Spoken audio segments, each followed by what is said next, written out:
ubutabazi bwa mbere no kuramira abahuye n'ibiza n'isibe vyarakozwe kandi bikibandanya, tukaba tubikesha ugufashanya k'Uburundi n'amakungu. Muri ivyo bikorwa twovuga ibikuru bikuru. Ubwa mbere, imiryango 134 yatewe n'umwuzurira ku mutumba Gashi na Gitaza mu ntara ya Rumonge yarimuriwe ku mutumba wa Mayengo muri komine n'intara ya Rumonge. Ubwa kabiri, umuturama wo kuramira abahuye n'isenyuka ry'umusozi yashitse mu mwaka wa 2019 Nyempundu muri komine ya Mugina mu ntara ya Cibitoki, aho inzu 150 zubatswe ku mutumba Gisheke hamwe n'ishuri shingiro rigiye kubakwa aho nyene mu misi iri imbere. Tutibagiye ikiraro co ku ruzi Nyatubindi camaze gusanurwa. Ubwa gatatu, imiryango yasinzikajwe n'imyuzurira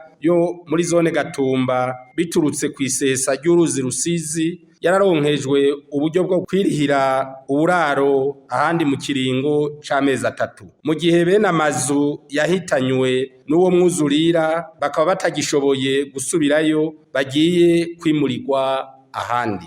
Leta y'u Burundi isubiye kwiyemeza ko itazodohoka mu gushira mu ngiro indinganizo ya Sendai mu gukinga no mu guhangana n'ibiza n'isibe.